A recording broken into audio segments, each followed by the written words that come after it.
অথচ আমরা কত মানুষকে কষ্ট দেই, ফেসবুকে কষ্ট দেই, ইউটিউবে কষ্ট দেই, লিঙ্ক কমেন্ট পেজ এটাকে শেয়ার করে কষ্ট দেই, কমেন্ট করে কষ্ট দেই, আমরা সরাসরি কষ্ট দিই কত মানুষকে। কয়জনের কাছে মাপ চেয়েছি, কতবার মাপ চেয়েছি।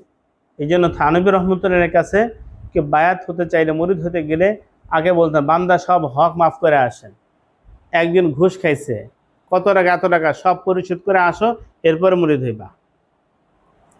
এখন ঘুষ খায়, সুদ খায়, সব খায়া হাদিয়া দিল আর মুরিদ করে নিলাম, তার মানে হলো ও জাহান্নামে যাচ্ছে, আমাকে শরীক করতেছে জাহান্নামে। নাহমাদুহু ওয়া নুসাল্লি আলা রাসূলিহিল কারীম, আম্মা বা'দ, ফাআউযু বিল্লাহি মিনাশ শাইতানির রাজীম, বিসমিল্লাহির রহমানির রহিম। أقرن في بيوتكن ولا تبرجن تبرج الجاهلية الأولى.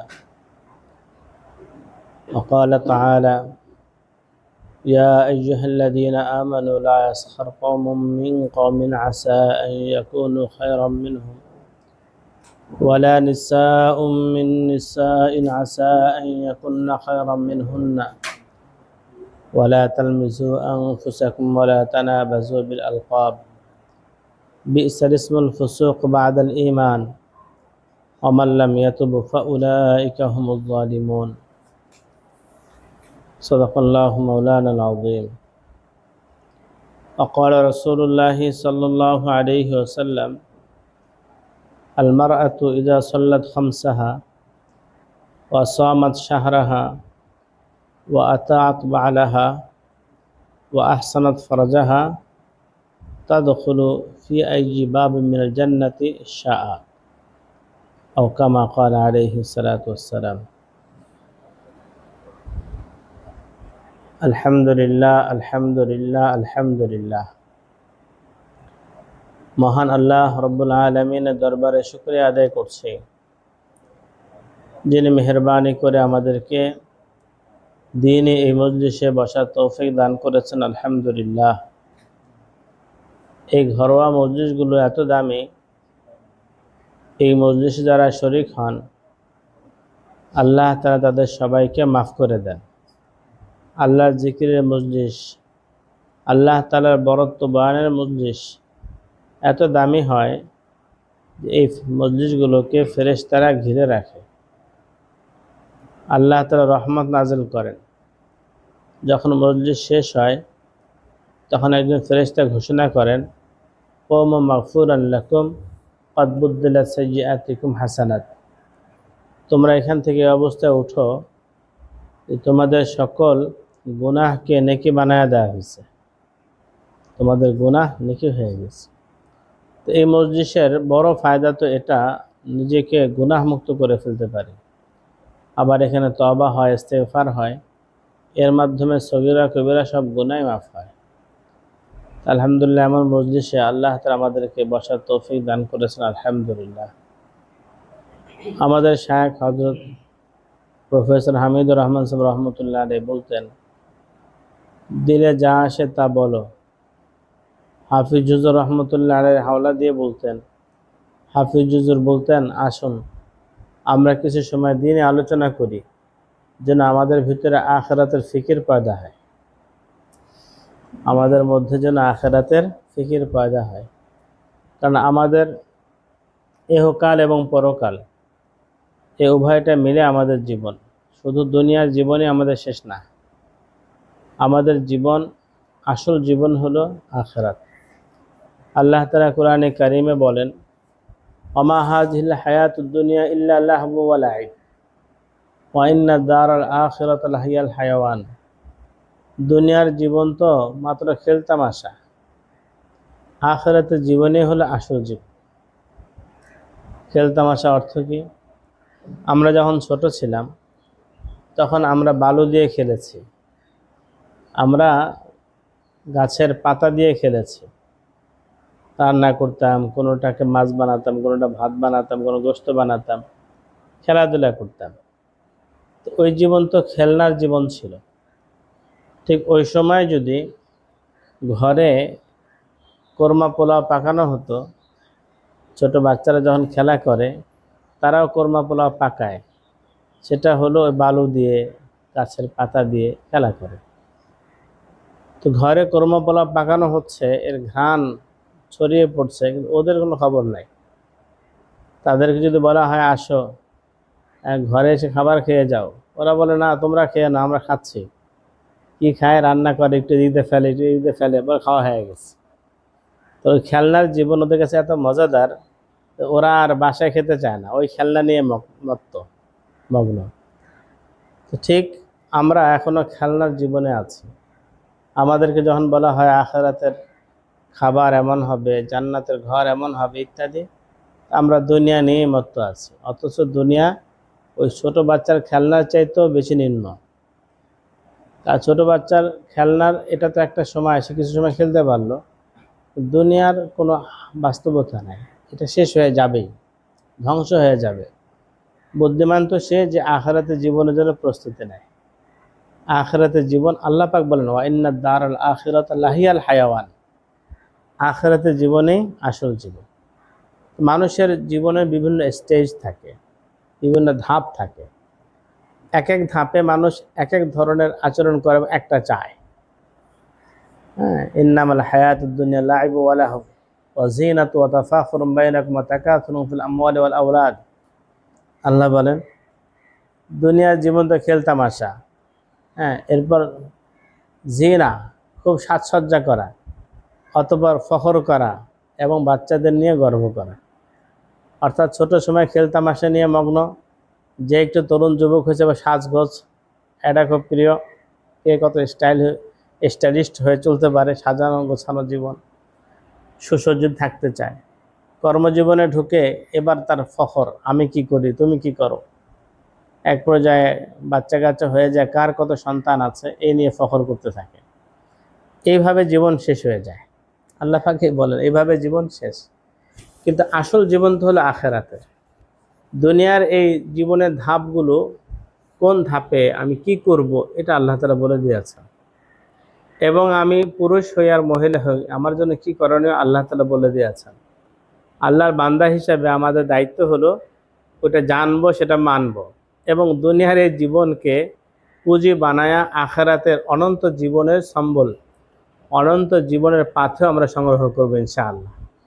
দুনিয়া এই জন্যই দেওয়া ছিল যে দুনিয়াকে ব্যবহার করে আমি আখিরাত কামাবো। এটা হলো দুনিয়ার হাকিকত, মূল। আল্লাহ, কিন্তু আমরা ছোট বাচ্চার মতো এখনো দুনিয়ার এই খেলনা সামগ্রী নিয়ে এত বেশি মজে আছি আর মশগুল হয়ে আছি, আখিরাতকে ভুলে যাচ্ছি।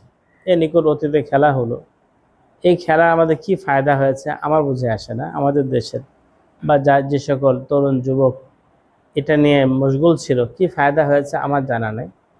কিন্তু অনেক জান মালের ক্ষতি হয়েছে, অনেক সময়ের অপচয় হয়েছে, এটা নিশ্চিত। খেল তামাশা তো মানুষের জীবন থেকে তার মূল্যবান সময় কেড়ে নেয়।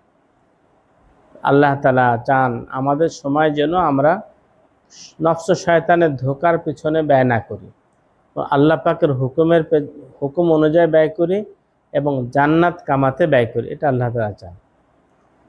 আমি সেটাকেই মাহবুব বানাবো যেটা আমার আল্লাহর কাছে মাহবুব।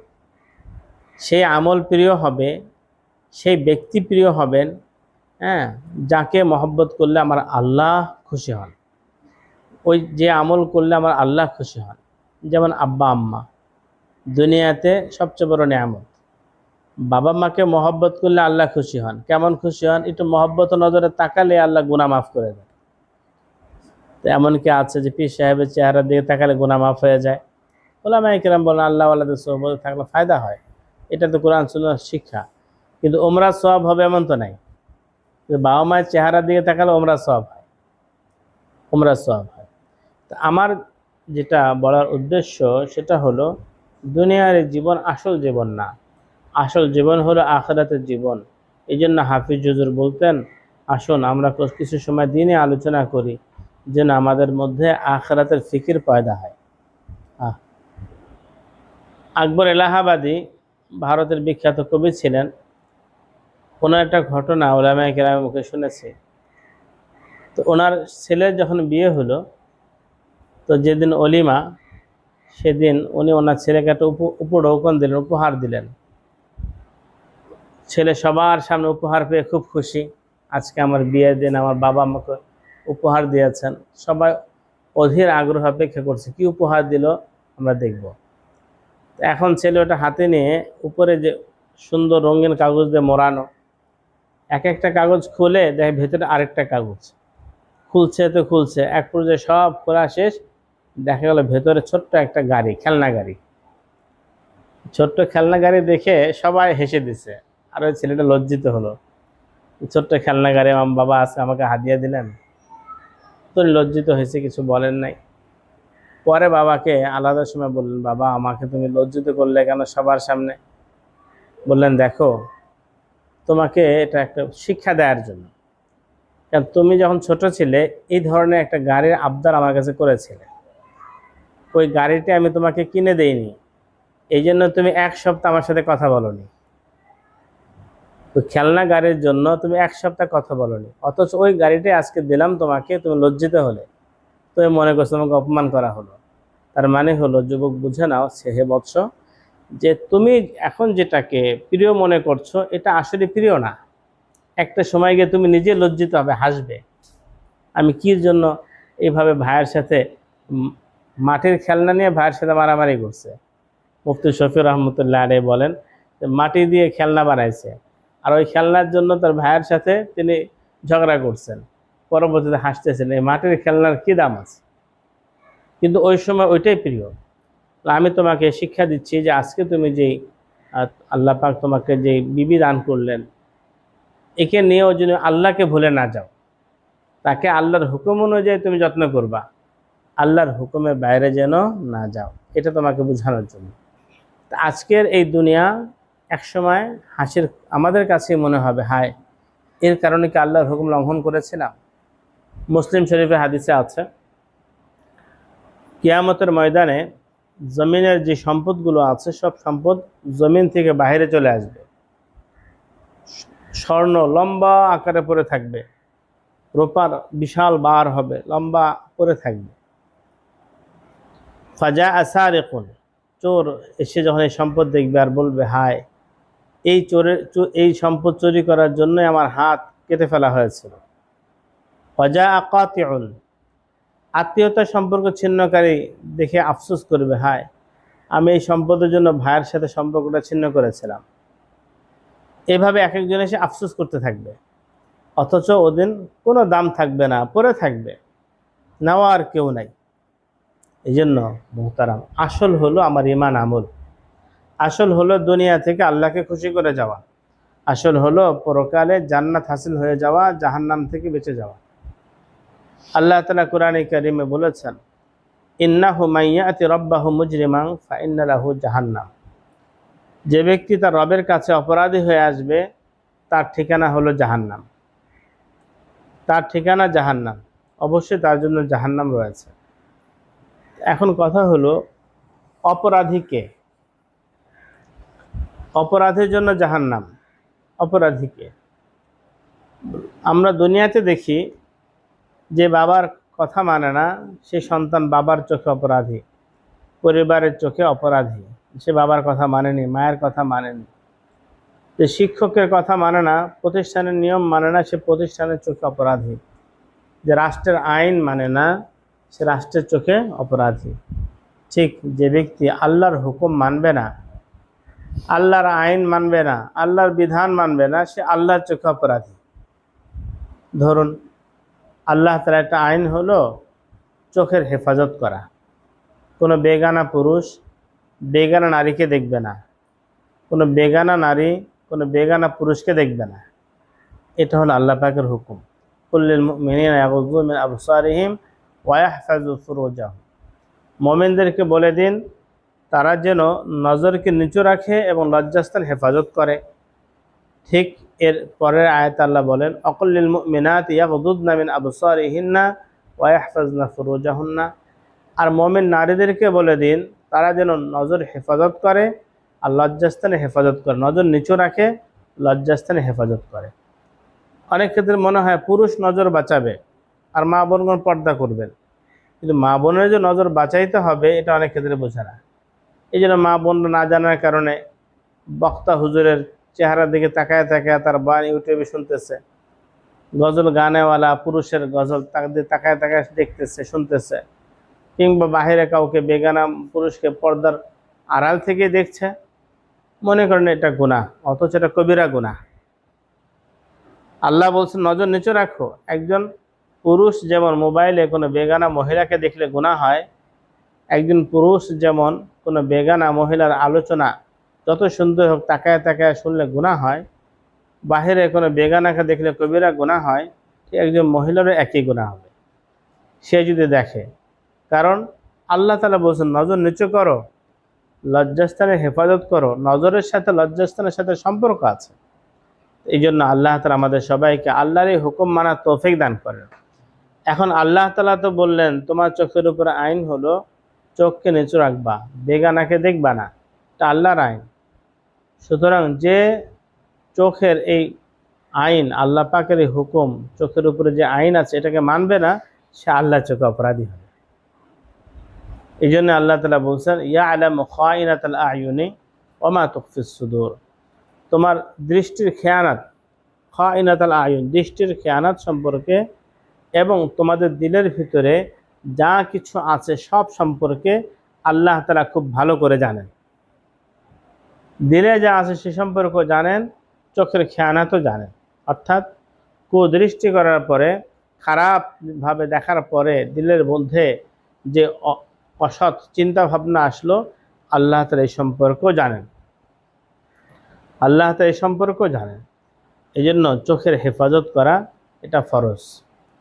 চোখ বাঁচানো, বেগানা পুরুষ থেকে বেগানা মহিলা থেকে চোখ বাঁচানো এটা ফরজ।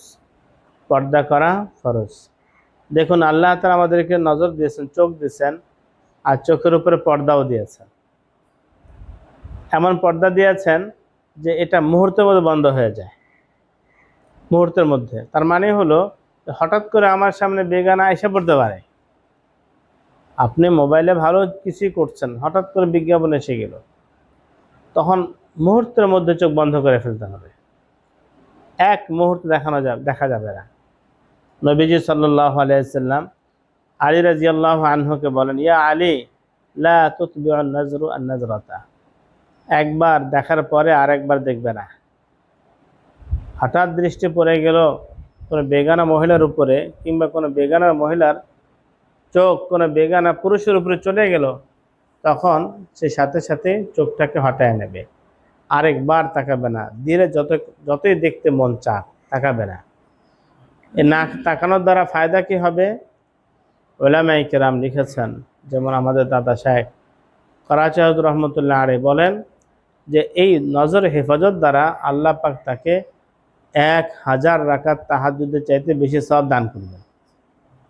একবার নজর হেফাজত করলে 1000 রাকাত তাহাজ্জুদের বেশি সওয়াব দান করবেন আল্লাহ তাআলা। এই নজর বাঁচানোর দ্বারা আল্লাহ তাআলা তার দিলের মধ্যে এক নূর দান করবেন। আমি তো অনেক ক্ষেত্রে নিজেকেই বলি, আমার সাথী সঙ্গীকে বলি, আল্লাহ তাআলা আমাদের চোখ দিয়েছেন এই চোখ দিয়ে আল্লাহকে খুশি করার জন্য। চোখ দিয়ে আব্বা আম্মা দেখবো, চোখ দিয়ে কোরআন শরীফ দেখবো, চোখ দিয়ে আল্লাহওয়ালাদেরকে দেখবো, চোখ দিয়ে আমি আল্লাহর কুদরত দেখবো। যার চোখটা নাই সে তার সন্তানের চেহারা দেখতে পারে না, বাবা মায়ের চেহারা দেখতে পারে না। কলিজার টুকরো সন্তান এসে আব্বা আব্বা বলে ডাকতেছে, সে হাত বুলাচ্ছে, কিন্তু তাকে দেখার ক্ষমতা নাই। কত আফসোস তার। আল্লাহ তাআলা আমাদেরকে এত সুন্দর করে চোখ দিলেন, সন্তানকে দেখছি, বাবা মাকে দেখছি, দুনিয়ায় সব দেখতে পাচ্ছি। তার মানে হলো এই চোখ এত দামি করে বানাইছেন আল্লাহ তাআলা যে এই চোখ দিয়ে আমি আল্লাহর মাখলুক সব দেখতে পাচ্ছি, কিন্তু এখন তো আল্লাহকে দেখতে পাচ্ছি না। একদিন আসবে যখন আল্লাহ তাআলা এই চোখ দিয়ে আল্লাহকে দেখার তৌফিক দিয়ে দেবে। এই জন্য আমাদের করণীয় কি? আমি সাথীদেরকে বলি, আমাকেও বলি যে আল্লাহ আপনার কাছে আমরা ভিক্ষা চাই এই তৌফিক, যে আমরা এই চোখ দিয়ে আপনার ঘর কাবা শরীফ দেখব, আর এই চোখ দিয়ে জান্নাতে আপনাকে দেখব। নজর এই জন্য বাঁচাবো, চোখের জ্যোতি এই জন্য হেফাজত করব, আমি এই চোখ দিয়ে আল্লাহর ঘর, কালো গিলাফে ঢাকা ঘর দেখব। উসিলায় পেশ করে, আল্লাহ আমি নজর বাঁচাইতেছি, বেগানাকে দেখতেছি না, মোবাইলেও দেখি না, টিভিতেও দেখি না, সরাসরি দেখি না, আমি তো আপনার ঘর দেখব আর আপনাকে দেখব, আপনার হাবিবের রওজা দেখব, ওই সবুজ জালি দেখব, আর জান্নাতে আপনার হাবিবকে দেখে দেখে তার সাথে থাকব। দেখুন, আল্লাহ তাআলা আজকে চোখ দিয়েছেন, এই চোখ দিয়ে আমি কত কিছু দেখতে পারি, ইয়া আল্লাহ। কিন্তু যাদের চোখ থাকার পরও আল্লাহর হুকুম মানবে না, কিয়ামতের ময়দানে এদেরকে অন্ধ করে ওঠানো হবে। ওমান আরাদা আন যিকরি ফাইন্না লাহু মাঈশাতান যানকা ওয়া নাহশুরুহু ইয়াওমাল কিয়ামাতি আ'মা। আল্লাহ তাআলা বলেন, যে ব্যক্তি আমার স্মরণ থেকে গাফেল হয়ে যায়, আমার কথা যার মনে থাকে না, আল্লাহর কথা মনে থাকে না। কারো যদি এ কথা স্মরণে থাকে যে আমার বাবা আমাকে দেখছেন, বাবার সামনে কি গুনাহ করে, মায়ের সামনে গুনাহ করে, করে না, কারণ দেখছেন, লজ্জা পায়। তো যার এ কথা স্মরণে আছে আমার আল্লাহ দেখছেন, সে কিভাবে গুনাহ করে? আল্লাহ দেখছেন কিনা কি বলেন? আল্লাহ তাআলা দেখছেন। আসেন, সালাম, ভালো আছে, সামনে এসে যান। আল্লাহ তাআলা আমাদেরকে দেখছেন, এটা তো আমাদের ইমানের অংশ। বাসির, তিনি সব দেখনেওয়ালা। আলিম, তিনি সব জাননেওয়ালা। খবীর, সব খবর রাখেন। সামি, সব শোনেন। এটা যখন আমাদের ইয়াকিন, এটা কেমন সত্য? এই যে আমরা বসে বসে কথা বলছি, এটা যেমন সত্য, এর চাইতে বেশি সত্য হলো আল্লাহ আমাদেরকে দেখতেছেন, আল্লাহ আমাদের কথা শুনতেছেন, আল্লাহ তাআলা আমাদের সব জানেন। যদি বাবা জানে, বাবা দেখে, বাবা শুনছে, এই কারণে আমি লজ্জিত হয়ে গুনাহ থেকে বেঁচে থাকি, বা কেউ দেখছে শুনছে গুনাহ থেকে বেঁচে থাকি, তাহলে আল্লাহ দেখছেন এই ভয়ে কেন গুনাহ থেকে বাঁচে না? আল্লাহ দেখছেন, আল্লাহকে কেন লজ্জা পায় না?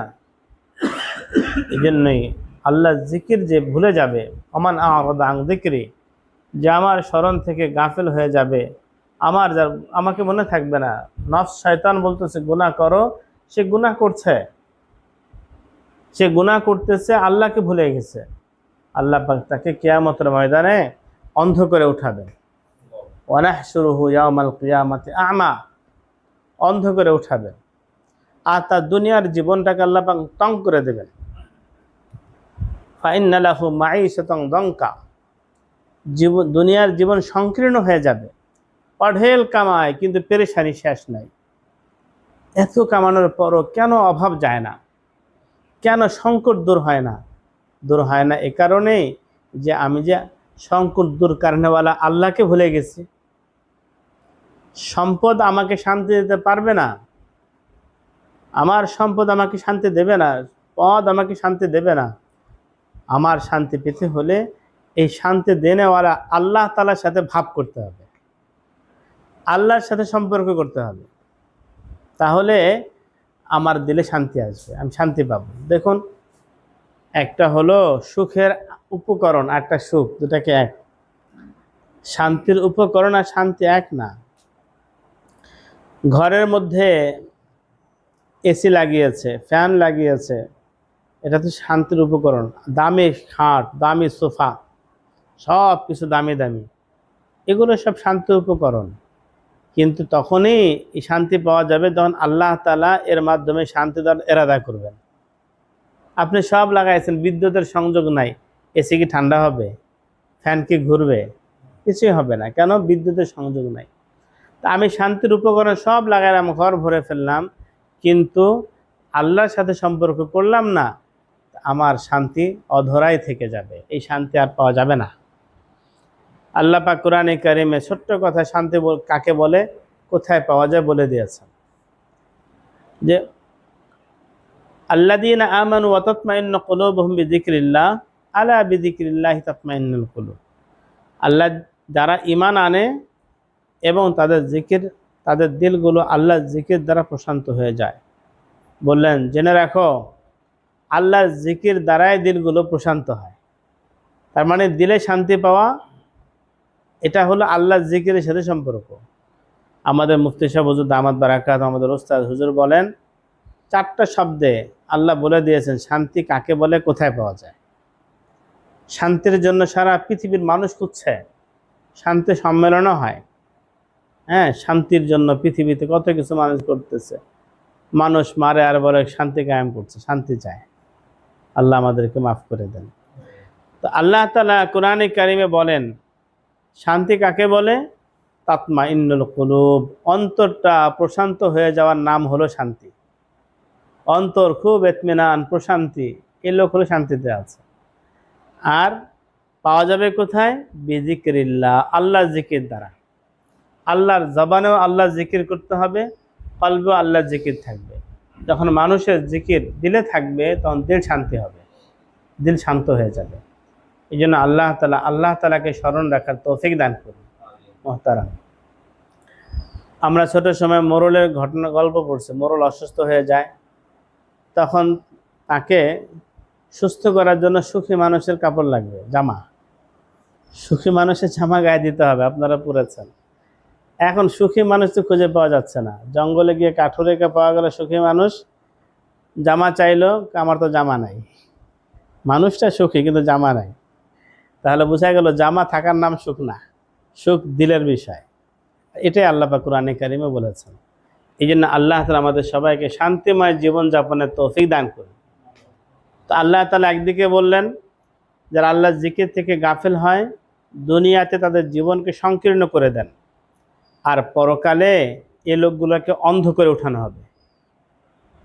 তখন তারা অভিযোগ করবে ক্বালা রাব্বি লিমা হাশারতানি আ'মা ওয়া ক্বাদ কুনতু বাসীরা, আল্লাহ আমাকে অন্ধ করে উঠালেন কেন, আমি তো দেখনেওয়ালা ছিলাম দুনিয়াতে। আল্লাহ তাআলা বলবেন কাযালিকা আতাতকা আয়াতি ফানাসিতাহা ওয়া কাযালিকাল ইয়াওমা তুনসা, তোমার কাছে আমার আয়াতগুলো এসেছিল, উলামায়ে কেরাম তোমার কাছে আমার আয়াতগুলো বলেছিলেন, তখন এটা ভুলেছিলে, এটা স্মরণ করতে না, দেখতে না, আজকেও তোমাকে ভুলে যাওয়া হবে। তুমি যে আমার বান্দা এটা আমি বিশ্বাস করি না, এটাই আমি তোমাকে বান্দা হওয়ার সুবিধা তোমাকে দেব না। আমি তোমাকে বান্দা হওয়া, তুমি বান্দা, আমি তোমাকে ভুলে গেলাম। আল্লাহু আকবার। কোরআনে কারিম আল্লাহ তাআলা ইরশাদ করেছেন অন্য আয়াতে যে যারা আল্লাহকে ভুলে যায়, যারা ওয়ালা তাকুনু কাল্লাযিনা নাসুল্লাহ ফাআনসাহুম আনফুসাহুম, যে তোমরা ওই সকল লোকের মতো হও না। আনাস, ঘুমানো যাবে না। তোমরা ওই সকল লোকের মতো হও না যারা আল্লাহকে ভুলে যায়, ফলে আল্লাহ তাআলা তাদের নিজেদেরকেই ভুলাইয়া দেন। আমাদেরকে আল্লাহ তাআলা নিষেধ করলেন কি হইতে, ওই সকল লোকের মতো হতে যারা আল্লাহকে ভুলে যায়। তার মানে হলো যারা আল্লাহকে ভুলে গুনাহ করতেছে তোমরা তাদের মতো হও না। সন্তানকে বাবা খুব ভালোবাসে, মা খুব ভালোবেসে বলে দেখো পাড়ার ওই ছেলেটার মতো হও না, ওই ছেলেটার মতো হও না। তার মানে তুমি তো ভালো আছো বাবা, তুমি ভালো থাকো। আল্লাহ তাআলাও আমাদেরকে ডেকে বলছেন তোমরা যে ভালো আছো ভালো থাকো, আমাকে নিয়ে থাকো, ওই ভুলনেওয়ালাদের মতো হও না যারা আল্লাহকে ভুলে যায়। ফলে আল্লাহ তাআলা তাদের নিজেদেরকে ভুলাইয়া দেন। তার মানে হলো সে তার নিজের ফায়দা হবে সে কাজ করতে পারে না, এমন কাজ করে তার ক্ষতি আর ক্ষতি। দেখা যায় যেখানে যায় পেরেশানি আর অস্থিরতা, কেন সে সব করে কিন্তু শান্তি নাই, নিজেকে ভুলে গেছে। নিজেকে ভুলে গেছে সে কি জন্য করে, সন্তানের জন্য করে, কি জন্য করে, নেতার জন্য করে, কি জন্য করে, নেত্রীর জন্য করে, অমুকের জন্য করে। তোমার কি হলো, কখনো জেলে যায়, কখনো মার খায়, কখনো সে অপদস্থ হয়, কখনো পালায় বেড়ায়। কেন হলো, তো নিজেকে ভুলে গেছে, নিজেকে ভুলিয়ে দেওয়া হয়েছে। এই জন্য আমাদের সচেতন হওয়া উচিত। আমরা যদি আল্লাহকে স্মরণ রাখি তাহলে আল্লাহ তাআলা আমাদের ফায়দা যেগুলো হয় এমন কাজে আমাদের লাগায় রাখবে। আল্লাহকে স্মরণ রাখবো তো ইনশাআল্লাহ। আল্লাহকে স্মরণ রাখার অর্থ হলো আল্লাহ তাআলাকে নারাজ না করা, চিন্তা করা কি কাজ করলে আমার আল্লাহ রাজি হবেন, কি কাজ করলে আমার আল্লাহ নারাজ হবেন, এটা ভাবা। যে কাজে রাজি হবেন সেটা করা, যে কাজে নারাজ হবেন তার থেকে বিরত থাকা, এটা আমাদের দায়িত্ব। মুহতারাম, ইয়া আল্লাহ, মানুষ যখন আল্লাহকে ভুলে যায় তখন শয়তান তার বন্ধু হয়ে যায়। আল্লাহ তাআলা বলেন, ওমা ইয়াশু আন যিকরির রহমানি নুকাইয়িদ লাহু শাইতানান ফাহুয়া লাহু কারিন। যারা রহমানের জিকির, আল্লাহর জিকির থেকে গাফেল হয়ে যায়, আমি তাদের জন্য একটা শয়তান নির্ধারণ করে দিই, নিযুক্ত করে দিই। এই শয়তান তাদের বন্ধু হয়ে যায়। শয়তান যদি বন্ধু হয় তারে কি কাজ করাবে? একদম শয়তান তাকে নাকে খত লাগায়া ঘুরাতে থাকে, রশি লাগায়া, যা ইচ্ছা তাই গুনাহ করায়, এক পর্যায়ে জাহান্নামী বানায় ছাড়ে, জাহান্নামী বানায় ছাড়ে। এই জন্য আল্লাহ তাআলা আমাদের সবাইকে আল্লাহ জিকির করার তৌফিক দান করে। থানভী রহমতুল্লাহ কিতাবে আছে, শয়তান বিষধর সাপের মতো ফনা তুলে থাকে, ফনা তুলে কলবের দিকে তাকায় থাকে। যেই মুহূর্তে কলবটা খালি পায় জিকির থেকে, তখনই দংশন করে দেয়। সাপের দংশনে ওই ব্যক্তির দিলটা গুনাহে জর্জরিত হয়ে যায়, বিষাক্ত হয়ে যায়। ফলে ওই দিলের মধ্যে সাপে দংশিত দিলে আর ইবাদত ভাল লাগে না। সাপে যখন মানুষকে কামড় দেয় তখন তার কাছে ভালো জিনিসও ভালো লাগে না, এমনকি তিতা জিনিসও তিতা লাগে না, কারণ সাপে দংশিত সে। ঠিক শয়তান যার দিলকে দংশন করেছে, যার দিল দংশিত হয়েছে শয়তানের দংশনে, এই ব্যক্তির দিলের মধ্যে ইবাদত ভালো লাগে না, নামাজ ভালো লাগে না, রোজা ভালো লাগে না, তেলাওয়াত ভালো লাগে না, ওয়াজ নসিহাত ভালো লাগে না। ভালো লাগে কি? গান বাদ্য, খেলাধুলা, মোবাইলে সারাদিন বসে বসে ফেসবুক দেখা ভালো লাগে, ইউটিউব দেখা ভালো লাগে। কেন ভালো লাগতেছে? কারণ হলো শয়তান নিযুক্ত হয়ে গেছে, তার দিলের মধ্যে শয়তান দংশন করে তার দিলকে বিষাক্ত বানিয়ে দিচ্ছে। মোহতারাম, এই ব্যক্তি যদি নাকি সতর্ক না হয়, সচেতন না হয়, ধীরে ধীরে অধঃপতন হয়ে এক পর্যায়ে ঈমান হারা হয়ে যায়। মুমিনের কাজ কি? আল্লাহ পাক জান্নাতে মুমিনের গুণ বয়ান করেছেন। গুনাহ হয়ে যাবে, ঠিক হওয়ার পরক্ষণেই সে কান্নাকাটি শুরু করবে আল্লাহর কাছে, কান্নাকাটি শুরু করবে। সাপে কামড় দিলে আমরা বিষ নামাই না? সাপে কামড় দিলে তাৎক্ষণিক বিষ নামায়। আমরা গ্রাম দেশে বড় হয়েছি, ওখানে দেখা মাঝে মাঝে সাপে মানুষে কাটতো। তা আমার এক চাচা ছিলেন, পরে আমার কাকিও ছিলেন, ওনারা বিষ নামাতে পারতেন, বিষ নামাতেন। তো ঠিক অন্তর যখন নাকি শয়তানে দংশিত হয়ে যাবে, অন্তরের বিষ নামাইতে হবে। অন্তরের বিষ নামানো হলো সুন্নতের ইত্তেবা করা, কান্নাকাটি করা, ইস্তেগফার করা। যখনই গুনাহ হয়ে যাবে পরক্ষণে নেক আমল করে নেওয়া। ইন্নাল হাসানাত ইউযহিবুনাস সাইয়্যাত, আল্লাহ বলেন নেক গুনাহকে মিটায় দেবে।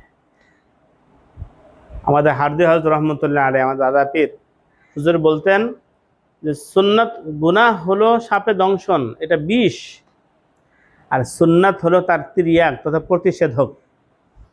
গুনাহ হয়ে গেলে সুন্নাত ধরো, ইস্তেগফার করো, কান্নাকাটি করো, তোমার চোখের পানি যে আসবে এটা দিল ধুয়ে ওই গুনাহের বিষ বের করে নিয়ে আসবে, দিলটা পরিষ্কার হয়ে যাবে। চোখে যখন পানি আসে, এটা আল্লাহর পক্ষ থেকে। এই পানিটা প্রথমে দিলে আসে, দিল যখন নরম হয় চোখে পানি আসে, তার মানে হলো দিলটা পরিষ্কার হয়ে চোখ দিয়ে বের হয়ে যায়। দিল বিধৌত পানি হলো চোখের পানি। তো এই জন্য আমাদের কাজ কি? কাজ হলো গুনাহ থেকে বেঁচে থাকবো, আল্লাহকে ইয়াদ রাখবো।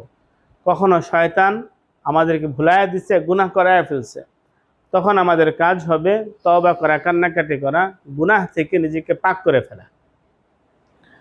আল্লাহ তাআলা কুরআনে কারিমে বলেন, ওয়াল্লাযীনা ইযা ফাআলু ফাহিশাতান আও যালামু আনফুসাহুম যাকারুল্লাহ ফাস্তাগফারু লিযুনুবিহিম।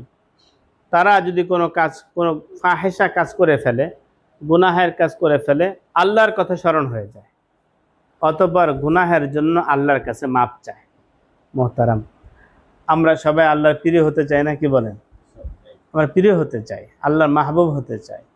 আল্লাহর মাহবুবদের দুইটা আলামত, অনেক আলামত আছে, আমি এখানে দুইটা আলামত বলবো। একটা আলামত হলো তারা কোনো গুনাহের সাথে আপোষ করে না, গুনাহ নিয়ে বসে থাকে না, গুনাহ হয়ে গেলে সাথে সাথে তওবা করে, সাথে সাথে তওবা করে। সাহাবায়ে কেরাম রাদিয়াল্লাহু আনহুম, তারা মাসুম ছিলেন না, নিষ্পাপ ছিলেন না, কিন্তু মাগফুর ছিলেন, ক্ষমাপ্রাপ্ত। তাদের উপর আল্লাহ পাক তার সন্তুষ্টি ঘোষণা করেছেন। এই সাহাবায়ে কেরাম আল্লাহর প্রিয় ছিলেন, মাহফুজ ছিলেন। ওনারা কোনো দিন গুনাহ হিসেবে তাপস করতেন না। আল্লাহ পাক তাদেরকে নমুনা বানাইছেন, দেখো তারা গুনাহ হয়ে গেলে কেমন অস্থির হয়ে যায়। এক সাহাবী, মহিলা সাহাবী, উনি জিনা করে ফেলছেন, নাউজুবিল্লাহ, জিনা হয়ে গেছে। এত বেশি পেরেশান হয়েছেন, হায় আমি তো আল্লাহকে নারাজ করে ফেলছি, কিভাবে পাক করা যায়। ছুটে এসেছেন নবীজির দরবারে, আল্লাহ রসুল আমি তো জিনা করে ফেলছি। বারবার বলছে, 4বার বলেছে এই কথা, 4 দিকে গিয়ে। নবীজি সাল্লাল্লাহু আলাইহি সাল্লাম সাক্ষী প্রমাণ নিলেন, দেখলেন বাস্তবে গুনাহ হয়ে গেছে। এখন বিবাহিত নারী বা পুরুষ যদি জিনা করে, ইসলামে আইনের বিধান হলো তাকে পাথর মেরে হত্যা করা, রজম, কঠিন। যে একটা হইলেই সব ঠান্ডা হয়ে যেত, হ্যাঁ, এই সারা দুনিয়া ঠান্ডা হয়ে যেত, পুরো এলাকা। কিন্তু ইসলামে আইন নাই যেহেতু, যার কারণে এলোমেলো হচ্ছে। তো ওই নারী নবীজির কাছে এই যে এসে ধরা দিলেন, কেন? তার দিলের ভিতরে আল্লাহর ভয় ছিল।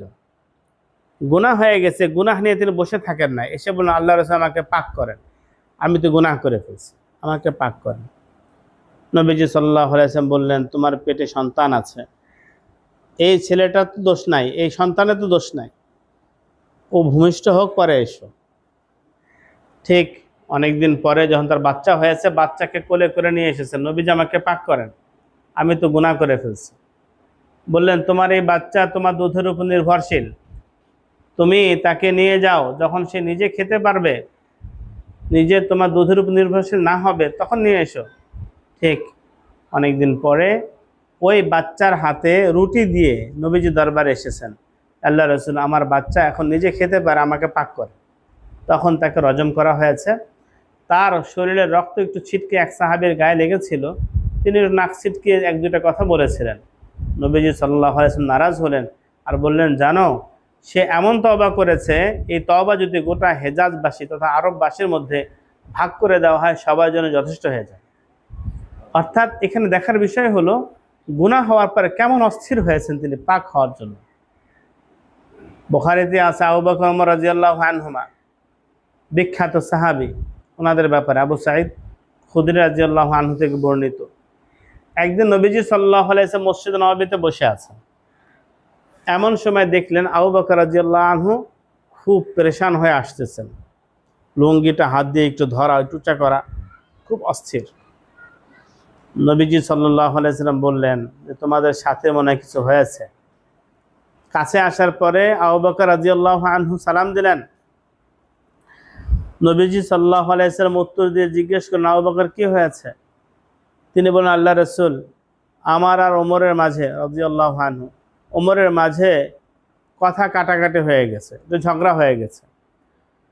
এরপরে আমি তাকে কঠিন কথা বলে ফেলছি। অর্থাৎ দুজনে ঝগড়া হচ্ছিল কোনো একটা বিষয় নিয়ে, বাদানুবাদ। আবু বকর রাদিয়াল্লাহু আনহু একটা শক্ত কথা বলেছেন, তো বলার পরক্ষণেই ওনার দিলের মধ্যে আসলো, হায় আমি ওমরকে কষ্ট দিলাম, নাদিম তো, লজ্জিত হলাম। এই যে একজনকে রাগান্বিত অবস্থায় কথা কাটাকাটি হচ্ছে, কথা বলে ফেলছেন, পরক্ষণে মনে হলো হায় আমি তো কষ্ট দিয়ে ফেলছি। অন্যায় হয়ে যাওয়ার পরে লজ্জিত হওয়া, এটা হলো সাহাবাদের গুণ, মুমিনের গুণ। তো উনি লজ্জিত হয়ে কি করলেন, ওমর রাদিয়াল্লাহু আনহুর কাছে তখনই মাপ চাইলেন, ভাই ওমর আমাকে মাফ করে দাও, ভাই ওমর আমাকে মাফ করে দাও।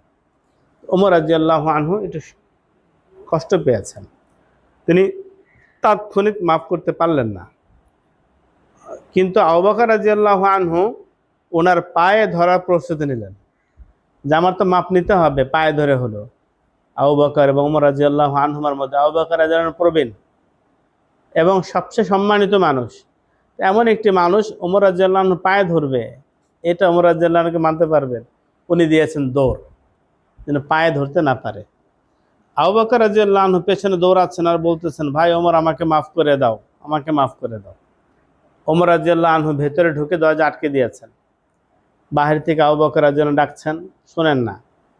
এক পর্যায়ে আবু বকর রাদিয়াল্লাহু আনহু মনে করলেন এখানে দাঁড়িয়ে দাঁড়িয়ে সময় নষ্ট করা ঠিক হবে না, যায় নবীজির কাছে, তিনি যদি ওমরকে বলে দেন আমাকে মাফ করে দেবো ওমর, তা নবীজি আপনার কাছে এসেছে, আপনি তো ওমরকে বলুন সেই জন্য আমাকে মাফ করে দেয়।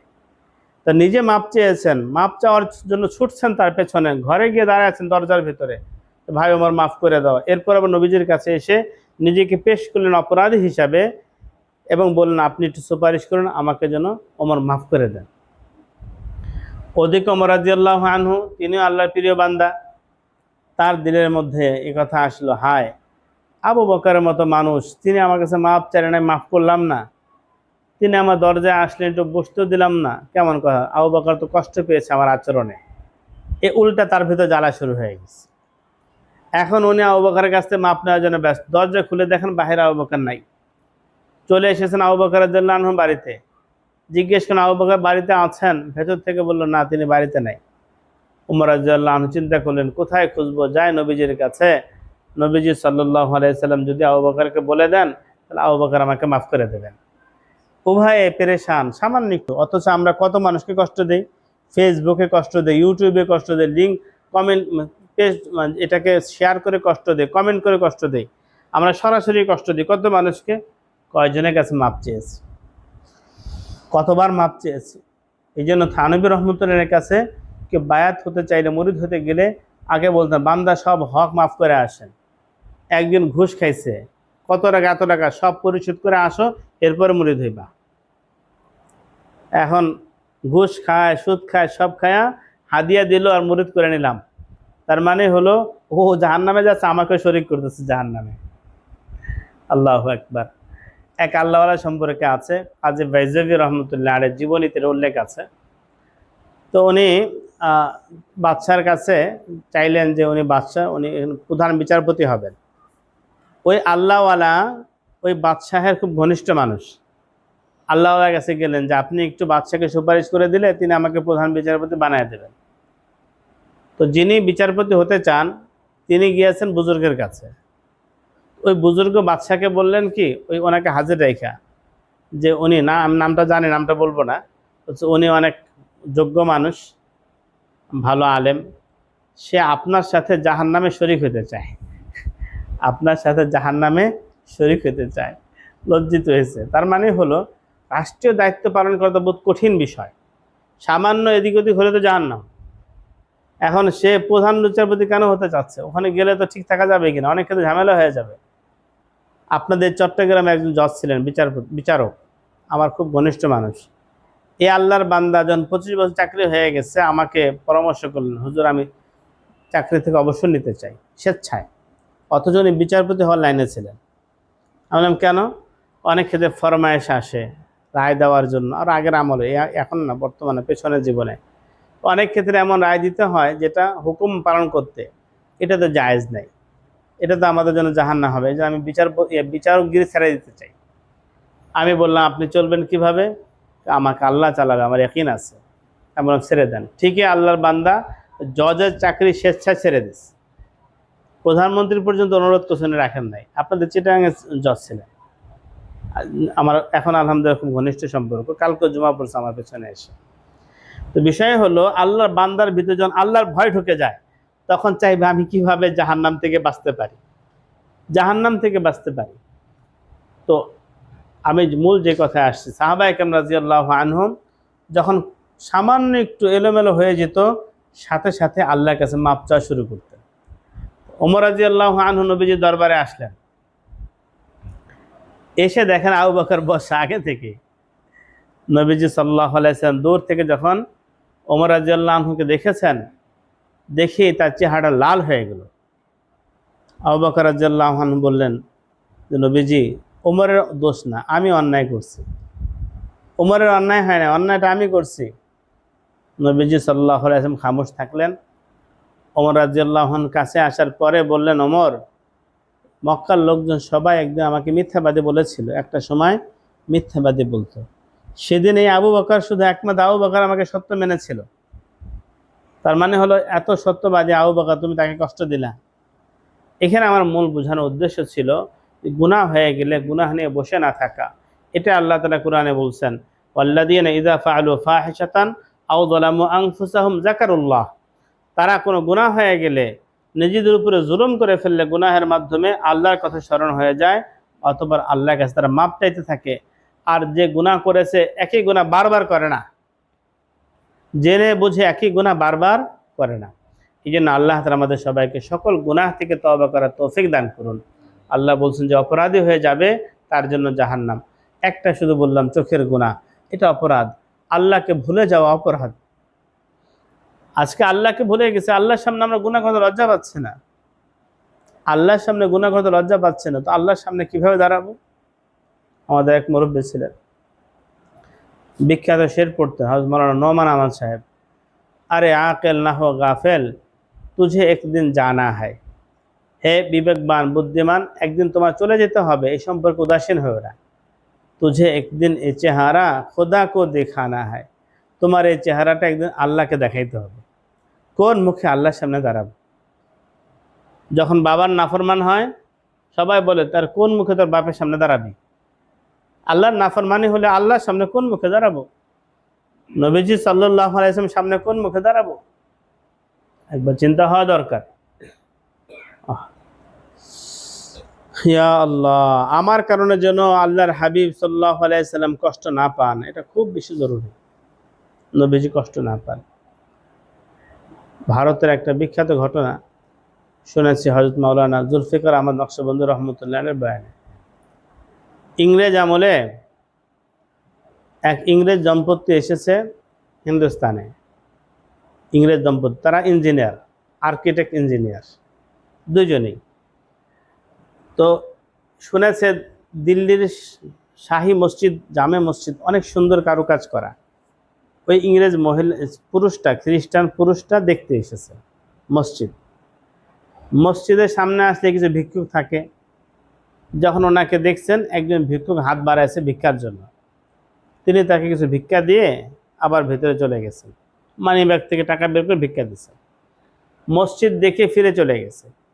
ওই ভিক্ষুক দেখলো একটা মানি ব্যাগ পরা, এটা তো ওই ব্যক্তির মানি ব্যাগ, ওই স্যারের যিনি আমাকে ভিক্ষা দিলেন। মানি ব্যাগটা নিচ্ছে, নিজের কাছে রেখেছে। তো এই ইংরেজ ইঞ্জিনিয়ার সে বাসায় ফিরে গিয়ে তার বিবির কাছে মসজিদের বিবরণ দিল। এরপর দেখলো মানি ব্যাগটা নাই, হারাই গেছে মনে করলো। তার স্ত্রী বললো চলো আগামীকাল আমিও দেখতে যাব মসজিদ। পরদিন স্ত্রী সহ মসজিদ দেখতে এসেছে। ভিক্ষুক যখন দেখলো গতকালে সেই লোক আজকে আবার আসতেছে, আবার আগায় গেছে, উনি মনে করলেন আজকে হয়তো ভিক্ষা চাওয়ার জন্য আগে বাড়ছে। বললো না স্যার, ভিক্ষা লাগবে না, এই মানি ব্যাগটা মনে হয় আপনার। হ্যাঁ, এটা তো আমার মানি ব্যাগ। ভিতরে খুলে দেখলো রুপি যা ছিল আগের মতোই আছে সব। পরে জিজ্ঞেস করলো তুমি তো ভিক্ষা করো, এটা যদি রেখে দিতে এই মানি ব্যাগটা, তা আমি জানতাম না, তুমি কেন আমাকে ফেরত দিলা? রেখে দিতে পারতা তো।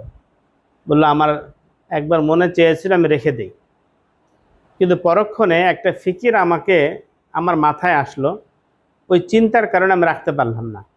তো কী চিন্তা? তো আমার চিন্তা এটা হলো যে আপনি হলেন ঈসা আলাইহিস সালামের উম্মত, আমি হলাম হযরত মুহাম্মদ মুস্তাফা সাল্লাল্লাহু আলাইহি সাল্লামের উম্মত। যদি আপনার মানি ব্যাগটা আমি রেখে দেই, আর কিয়ামতের ময়দানে আপনার নবী আমার নবীকে বলে যে আপনার এই উম্মতি আমার উম্মতের মানি ব্যাগ চুরি করেছে, তখন আমার নবীর চেহারাটা নিচু হয়ে যাবে। আমার ওই দৃশ্য মনে হলো যে আমি না খেয়ে থাকতে পারি, আমার নবীকে ছোট করতে পারি না। আমি না খেয়ে থাকতে পারি, আমার নবীকে ছোট করতে পারি না। আজকে যদি নবীর উম্মতি হয়ে আমি গুনাহ করতে থাকি, আর কিয়ামতের ময়দানে দেখা হয় নবীর উম্মতি গ্রেফতার হয়ে আসছে, কেউ খুনের আসামি, কেউ জিনার আসামি, কেউ নজরের আসামি, কেউ অসৎ চরিত্রের আসামি, কেউ আত্মসাৎ করার আসামি, নবীজির কেমন লাগবে? এই জন্য আমরা আল্লাহর হাবিব সাল্লাল্লাহু আলাইহি সাল্লামকে কষ্ট না দিই। কিয়ামতের ময়দানে আল্লাহর সামনে দাঁড়াইতে হবে, নবীজি ঝান্ডা তুলে উঠতে হবে, তার হাউজে কাউসারে পানি পান করতে হবে। এই কথা মনে রাখি সব গুনাহ থেকে বাঁচি। আল্লাহ তাআলা আমাদের সবাইকে তৌফিক দান করুন। আমি একটা হাদিস পড়েছিলাম, হাদিসের অর্থ হলো যে আমাদের মা বোনদের ব্যাপারে এসেছে। একজন মহিলা যখন 5 ওয়াক্ত নামাজ ঠিকমতো পড়বে, রমজান মাসে রোজা রাখবে, স্বামীর আনুগত্য করবে এবং লজ্জাস্থানে হেফাজত করবে, আল্লাহ পাক তাকে এখতিয়ার দেবেন তুমি যেই দরজা দিয়ে ইচ্ছা জান্নাতে প্রবেশ করো। 4টা কাজ করলে, 5 ওয়াক্ত নামাজ সময় মতো পড়া, রমজান মাসে রোজা রাখা, স্বামীর ইতাআত করা, আনুগত্য করা, আর সতীত্বের হেফাজত করা। 4 কাজ হলো আমাদের মা বোনদের জান্নাতে একদম সহজ। সাথে আরেকটা কাজ করা, কারণ মা বোনেরা হলেন জাতির বিনির্মাণকারী, জাতি বিনির্মাণকারী। কারণ এই জাতি তাদের কোলেই বিনির্মিত হয়। আজকে যিনি প্রধানমন্ত্রী, উনি কারো কোলে বড় হয়েছেন না? আজকে যিনি প্রেসিডেন্ট, কারো কোলেই তো বড় হয়েছেন। মায়ের কাছ থেকে প্রথম দীক্ষাটা পায়। মা এই ছেলেকে কোথায় নেবে, মা ভালো বলতে পারে। সরুর ইট যদি বাঁকা হয়, দেয়াল যত উপরে উঠবে বাঁকা বাড়তে থাকবে। এই জন্য আমাদের ঘরে আমাদের বাচ্চা, আমাদের নাতি নাতনি, তাদের বেড়ে ওঠে সুন্দর একটা পরিবেশ করি। আজকে যারা বড় বড় আলেম, তাদের মায়েদের কি অবদান সেটা তো সামনে নেই। আছে ওই বড় আলেমের কথা, আহমদ শফি হুজুরের কথা আছে, জুনায়েদ বাবনু গেছে রহমতুল্লাহের কথা আছে, কিন্তু ওনাদের মায়েদের কি ভূমিকা সেটা তো নাই।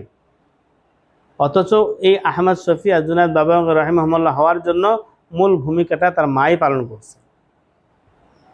আমাদের এক হুজুর কারামাত আলী সাহেব হুজুর, তাবলিগের বহুত বড় মুরব্বী, তো উনি বলতেছিলেন একবার বাড়িতে গেছেন, ভাত একটু দেরি হয়েছে রান্না করতে, ভাত খাবেন না। মা ভাত রান্না করছে, বাবা খাও, খাবেন না। বলছে মা বোরখা পরে 1 মাইল রাস্তা দিয়ে হাঁটছে, বাবা খেয়ে যাও না, আমি খাবো না। 1 মাইল ডাকতেছে মা যে বাবা ভাতটা খেয়ে যাও। কিন্তু মায়ের ওই যে স্নেহ মমতা, আমরা যখন ঢাকায় পড়তে আসতাম, হেফজখানায় পড়তাম, মা কাঁদতে থাকতেন। মা আমাকে যেহেতু পর্দা করতেন, নির্দিষ্ট যে বেড়া ছিল, বাহির বেড়া, এর পর্যন্ত আগায় দিতেন, উনিও কাঁদতেন, আমিও কাঁদতাম। মা উপদেশ দিয়ে দিতেন, নসিহাত করতেন। মায়েরা যে ভূমিকাটা পালন করেছেন, ওই ভূমিকার উচ্ছেদে আজকে আমরা আলেম। এই জামানায় মায়েদের ভূমিকা আরও বেশি। আগের জামানায় ঘরের মধ্যে সিনেমা ছিল না, এখন ঘরের মধ্যে সিনেমা হয়ে গেছে, টিভি, মোবাইল। মায়েরা যদি না সারাদিন মোবাইল দেখতে থাকে, বাচ্চারাও মোবাইল দেখবে সারাদিন। বাচ্চা যদি মাকে সেজদা করতে দেখে, ওই বাচ্চা মায়ের সাথে জায়নামাজ নিয়ে সেজদা করবে। বাচ্চা যদি মাকে কোরআন শরীফ পড়তে দেখে, সেও পাশে বসে ডলবে, কোরআন শরীফ পড়বে। আর বাচ্চা যদি মাকে মোবাইল চালাতে দেখে, সেও মোবাইল চালাবে। এই জন্য মায়েদের ভূমিকা অনেক বেশি। তো মায়েদের হাতে আগামীতে ভালো মানুষ আসবে কি না, আগামীতে ভালো মানুষ আল্লাহওয়ালা দুনিয়াতে থাকবে কি না, এটা নির্ভর করে। এই জন্য ভেতরে যে মা বোনেরা আছেন, যারা মুরব্বী হয়ে গেছেন, তাদের নাতি নাতনি আছে, অনুরোধ হলো আমাদের জীবন তো একটা পর্যায়ে চলে গেছে, এখন আমরা কিছু আল্লাহওয়ালা দুনিয়াতে রেখে যাই। ছেলে হোক মেয়ে হোক, তাকে আল্লাহওয়ালা বানায় রেখে যায়, আগামী পৃথিবীর মানুষ তাহলে শান্তি পাবে। আল্লাহওয়ালার উসিলায় আল্লাহ তাআলা গোটা পৃথিবীর মানুষকে খাওয়াবে। একজন আল্লাহওয়ালার উসিলায় পৃথিবীর আসমান জমি সব ঠিক রাখবে। আল্লাহ তাআলা আমাদের সবাইকে দায়িত্ব পালনের তৌফিক দান করুন। আলহামদুলিল্লাহ, এখানে এসে আমার খুব ভালো লাগছে। সকাল থেকে আছি, আমার দিল খুব মাশাআল্লাহ ইতমিনান হয়েছে। এই ঘরে যারা বাসিন্দা আছেন অনেক কষ্ট করেছেন, আল্লাহ তাআলা সবাইকে জাযায়ে খায়র দান করুন এবং একে উসিলা করে আমাদের সবাইকে জান্নাতে বানায় দেন। ওয়া আখিরু দাওয়ানা আনিল হামদুলিল্লাহি রাব্বিল আলামিন। সবাই দুরূদ শরীফ পড়ি, সংক্ষিপ্ত দোয়া হবে ইনশাআল্লাহ। আল্লাহুম্মা সাল্লি আলা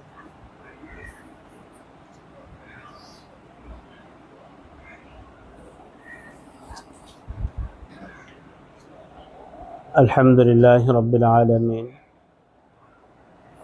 والصلاة والسلام على سيد الأنبياء والمرسلين وإلهكم إله واحد لا إله إلا هو الرحمن الرحيم ألف لام ميم الله لا إله إلا هو الحي القيوم ربنا ظلمنا أنفسنا وإن لم تغفر لنا وترحمنا لنكونن من الخاسرين ربنا فاغفر لنا ذنوبنا وكفر عنا سيئاتنا وتوفنا مع الأبرار رب ارحمهما كما ربياني صغيرا يا رب العالمين يا أرحم الراحمين।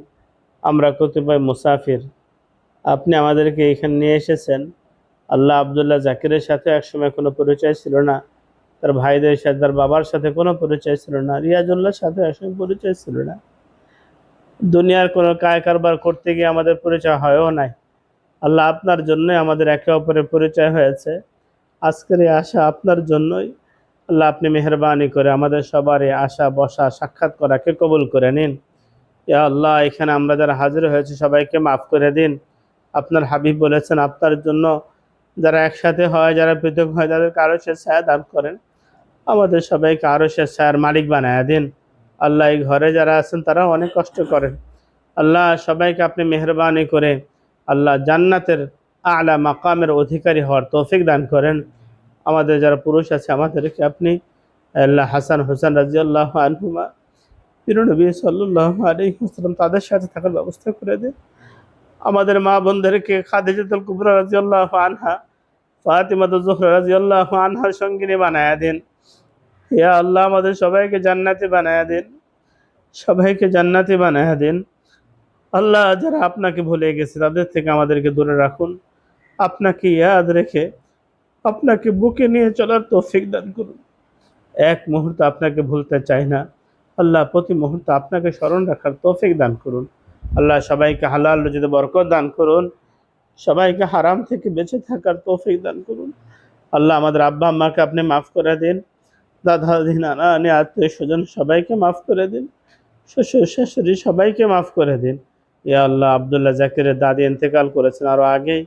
আল্লাহ, আব্দুল্লাহ জাকিরের দাদিকে আপনি জান্নাতবাসী করে দিন। আল্লাহ, তার নানা নানি দাদা আদি আত্মীয় স্বজন যারাই দুনিয়া থেকে চলে গেছেন সবাইকে আপনি জান্নাতবাসী করে দিন। আল্লাহ, আব্দুল্লাহ জাকিরের বাবা মা যারা হায়াতে আছেন, ভাই বোন, আল্লাহ তাদের আত্মীয় স্বজন সবাইকে আপনি মেহেরবানি করুন, নেক হায়াত দান করুন, আপনার মহব্বতের হায়াত দান করুন, আপনার ভালোবাসার হায়াত দান করুন, বরকতময় হায়াত দান করুন। ইয়া আল্লাহ, আপনি আমাদের দোয়াকে কবুল মঞ্জুর করুন। আমরা যারা দূর থেকে এসেছি আমাদেরকেও মাফ করে দিন। ইয়া আল্লাহ, আমাদের সন্তানদেরকে আপনি নেক বানায়া দিন, আমাদের সবার সন্তানদেরকে আপনি নেককা দিনদার বানায়া দিন। আল্লাহ, আপনি আমাদের দোয়াকে কবুল মঞ্জুর করুন, এই ঘরে খায়ের বরকত নসিব করুন। আল্লাহ, আব্দুল্লাহ জাকিরের ভাতিজি একটু অসুস্থ থাকে, শেফায়ে কামেলা আজরে নসিব করে দিন, শেফায়ে কামেলা আজরে নসিব করে দিন। আমাদের সবাইকে আপনার বাইতুল্লাহর হজ উমরা নসিব করে দিন। আমাদেরকে আপনার হাবিবের রওজায়ে আথার আল্লাহ সোনার মদিনায় হাজির হওয়ার তৌফিক দিয়ে দিন। আল্লাহ, আমরা নজর বাঁচাইতে চাই, দুনিয়াতে আপনার ঘর বারবার দেখতে চাই, জান্নাতে আপনাকে বারবার দেখতে চাই। আল্লাহ, আপনি আমাদের নজর বাঁচানোর তৌফিক দান করুন, আমাদের দোয়াকে কবুল মঞ্জুর করুন। রব্বানা তাকাব্বাল মিন্না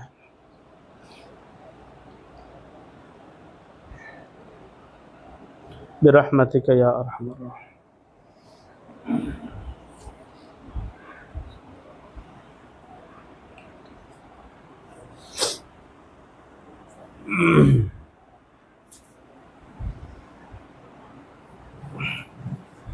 মাঠটা গুছায় চলে যায়।